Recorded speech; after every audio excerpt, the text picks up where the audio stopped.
दूसरा पत्र उन्होंने लिखा है कि बैरिया विधानसभा के रेवती थाना क्षेत्र के अंतर्गत झरकाटहा और भाखर में पुलिस के संरक्षण में अवैध शराब की बिक्री किया जा रहा है। इन दोनों पत्रों के विषय में मैं केवल ये कहना चाहता हूं कि बैरिया की जनता ने उन्हें विधानसभा में प्रश्न उठाने के लिए भेजा है, विपक्ष की तरह विधवा विलाप करने के लिए नहीं। पत्र लिखने से उनकी जिम्मेदारी पूरी नहीं हो जाती है। मेरा विधायक जी से प्रश्न है कि 4 साल बीत गए हैं, आपने कितने बार इस प्रश्न को विधानसभा में उठाया है? विधानसभा की कार्यवाही के लिए अधिकारी जवाबदेह होते हैं और उसका उत्तर उन्हें देना पड़ता है।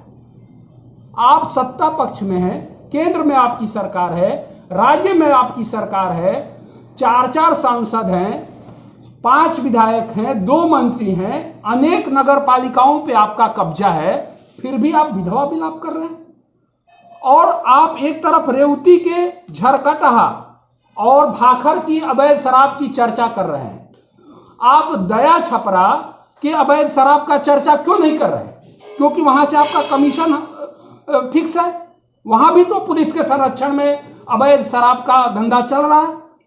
बैरिया एसओ अगर जिम्मेदार है तो आप शासन में हैं, क्यों नहीं उसके ऊपर कार्रवाई करवा रहे हैं? रेवती एसओ अगर जिम्मेदार है तो क्यों नहीं उसके ऊपर कार्रवाई करा रहे हैं? इसका अर्थ यह है कि आप असक्षम विधायक हैं, आपके पास क्षमता नहीं है, आप विपक्ष की तरह विधवा विलाप कर रहे हैं।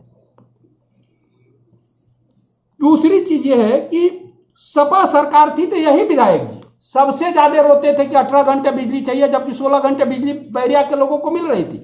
जगह जगह ट्रांसफार्मर, मेरे जैसा अदना व्यक्ति जगह जगह ट्रांसफार्मर लगवा पा रहा था।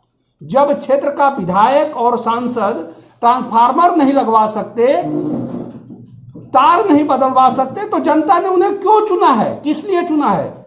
और मेरा फिर से उनसे प्रश्न है कि 4 साल में बैरिया के जर्जर तारों के विषय में, जब 22 साल पहले ये तार लग चुके हैं और जर्जर हो चुके हैं, तो कितनी बार आपने विधानसभा में इस प्रश्न को उठाया? ना देते थे, अब क्यों नहीं आप विधानसभा में धरना देते हैं?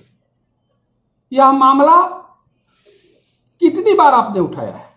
केवल उटपटांग और उल जलूल बात करके मीडिया और जनता की सहानुभूति बटोरने का जो काम कर रहे हैं और लोगों को मूर्ख बनाने का काम कर रहे हैं। जब 4 साल बीत गया तब आप विधवा विलाप कर रहे हैं कि हम भ्रष्टाचारियों को यहां रहने नहीं देंगे।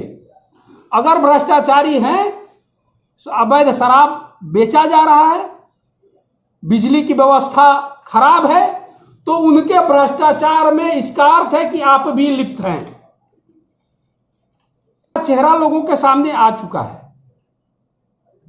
दूसरा प्रश्न है कि पिछले साल दुबे छपरा रिंग बंधा, गत वर्ष 38 करोड़ की लागत से रिंग बंधा बना था और एक झटके में टूट गया।